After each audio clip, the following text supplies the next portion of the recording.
Уважаемые коллеги, я хотел бы в развитии того, что только что прозвучало в средствах массовой информации, заявление президента Российской Федерации Дмитрия Анатольевича Медведева, дать необходимые комментарии. Думаю, что оно было настолько четким и мужественным, что в принципе моя работа сегодня намного будет меньше того, что я планировал делать раньше.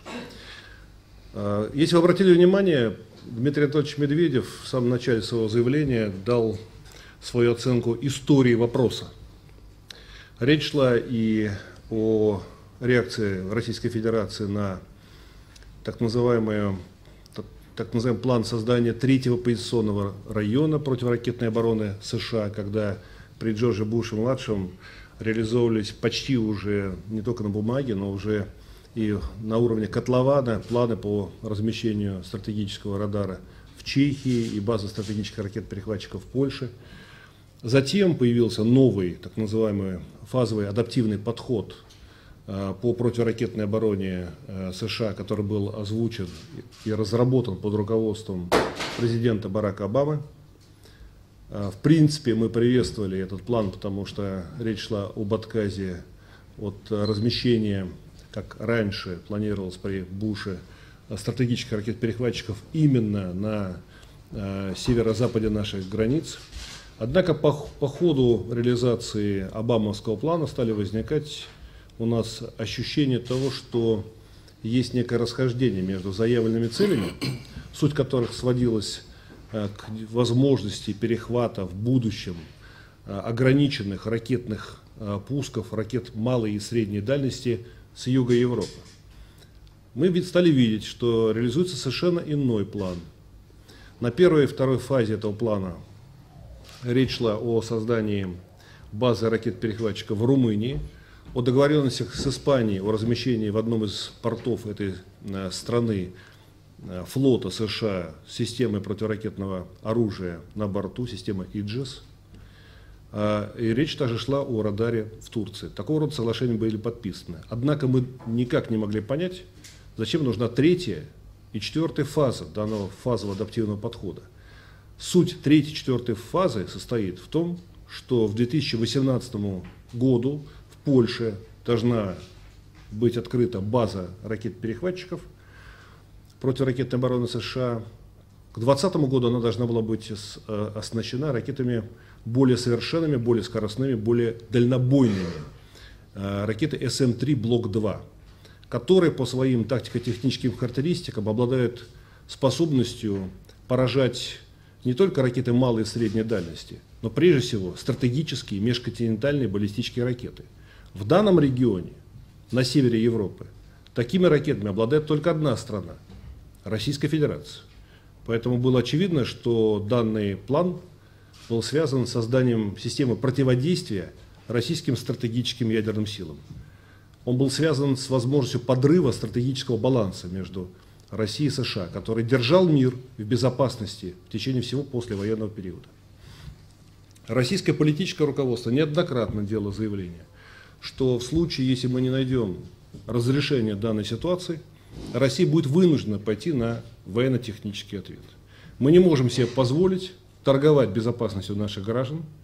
Политическое руководство России безусловно исходит из необходимости сохранения у России потенциала стратегического сдерживания, как главного гаранта безопасности страны. Поэтому если кто-то и попытался позариться на этот потенциал или поставить его под сомнение, то, безусловно, меры противодействия должны были быть выработаны. И они сегодня заявлены президентом Российской Федерации Дмитрием Анатольевичем Медведевым. Хочу обратить ваше внимание, прежде чем перейти на ответы на вопросы, на два важных аспекта. Сам по себе стратегический диалог между США и Российской Федерацией не прерывался весь последний период.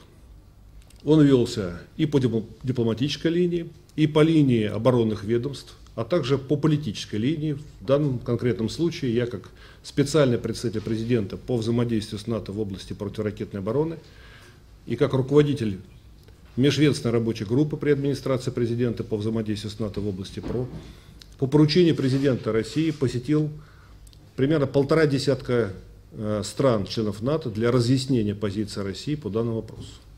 Причем наша позиция, она эволюционировала. Мы искали компромисс. Мы предлагали развязки по столь важным вопросам, хотя не мы были инициаторами данного проекта ПРО. На самом деле, тот, кто инициатор, тот и должен предлагать развязки, должен предлагать некие элементы успокоения этих озабоченностей, связанных с безопасностью не только своим союзникам по НАТО, но и партнерам, коим является Российская Федерация. Однако со стороны Соединенных Штатов Америки мы не увидели готовности к компромиссам. Россия же предлагала год назад на Лиссабонском саммите, в котором принимал участие президент Медведев, саммит Россия-НАТО, так называемый секторальный подход. Речь шла, по сути дела, о совместной противоракетной обороне. Речь шла о возможности совмещения информационных систем противоракетной обороны, то есть космических группировок, наземных радаров, сенсоров, с тем, чтобы вместе мониторить ракетоопасные направления, обмениваться информацией и разрабатывать возможные планы противодействия растущим ракетным рискам с южного направления. При этом, конечно, мы исходили из того, что огневые средства противоракетной обороны, то есть сами ракеты-перехватчики, батареи наземного морского базирования должны находиться под национальным суверенным контролем. Это был секторальный подход, где сектор понимался как зона собственной ответственности. Этот план был отвергнут. Отвергнут сначала американцами, а потом под копирку все натовские страны зачитывали нам эти отказы. Отказы, написанные явно не в их столицах, а явно в Вашингтоне, поскольку как филолог, как выпускник Московского университета, я отличаю тексты и вижу, где пишутся, так сказать, проекты для озвучивания чужими устами. После этого российская позиция дальше эволюционировала. Она была направлена на поиск согласия, на разрешение этих противоречий. Фактически мы исходили из того, что да, действительно могут быть созданы разные противоракетные системы. У НАТО своя, и в принципе у НАТО есть суверенное право обеспечивать себя средствами противоракетной обороны, но в рамках своей собственной зоны географической ответственности. Однако то, что планируется размещать на севере и на юге Европы, значительно заползает на территорию Российской Федерации. По сути дела, базы в Польше, начиная с 2018 года, а еще в большей степени с 2020 года, и тем более размещение флота США в северных морях, а мы получили эту информацию от американских партнеров, что это планируется сделать и в Северном море, и в Балтийском, и даже, возможно, в Баренцевом море, как сказали американцы, не на постоянной основе. Но мы знаем с вами, что нет ничего более постоянного, чем то, что объявляется временным. Так вот, размещение этого флота системами, информационными огневыми системами на борту ставит под удар российский стратегический ядерный потенциал, покрывает зону России вплоть до Уральских гор. Такого рода ситуации убаюкивания России, которые носили в том числе и прежде всего только устный характер, так называемые заверения, они, конечно, вызывали у нас все больше и больше вопросов к нашим американским партнерам и к НАТО в целом. Именно поэтому и прозвучало сегодня заявление президента Российской Федерации, где все расставлено по местам. На фазовый адаптивный подход противоракетной обороны США президент России Дмитрий Анатольевич Медведев сегодня объявил наш фазовый адаптивный подход, где четко сказано, что данные меры военно-технического характера будут приниматься по мере раскрутки американского проекта противоракетной обороны в Европе.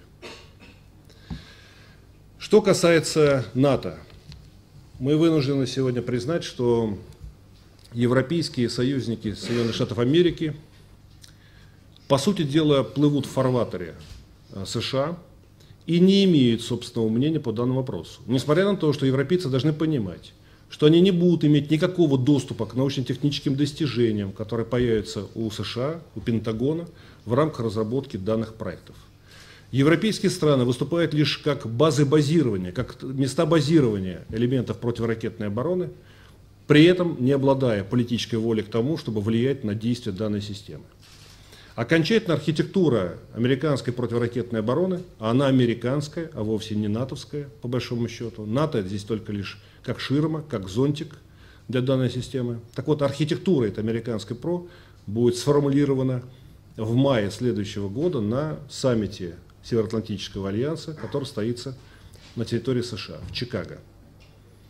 У нас есть прямое поручение президента России, у нас, у российских переговорщиков, продолжить консультации с американскими и натовскими партнерами до тех пор, пока США не пройдут точку невозврата в этом вопросе.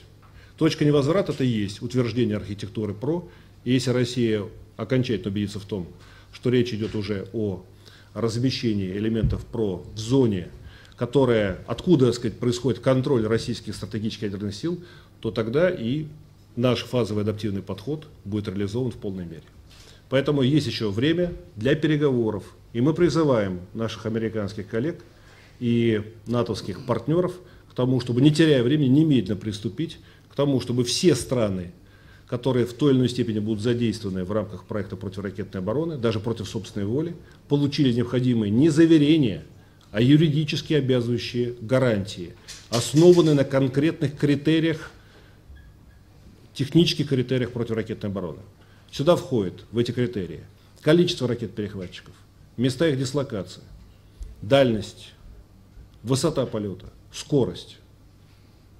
Если мы убедимся в том, что по данным техническим характеристикам потенциал ПРО действительно угрожает стратегическим ядерным силам, тогда все то, что было заявлено президентом Российской Федерации, будет реализовано в полной мере. Еще раз говорю, у наших американских коллег еще есть время понять, насколько серьезная ситуация, и понять, что с Российской Федерацией и с ее политическим руководством надо разговаривать серьезно и ответственно. Мы не можем ставить под удар нашу безопасность. Президент России, правительство Российской Федерации не может рисковать безопасностью граждан Российской Федерации, а также тех, кто является нашими союзниками.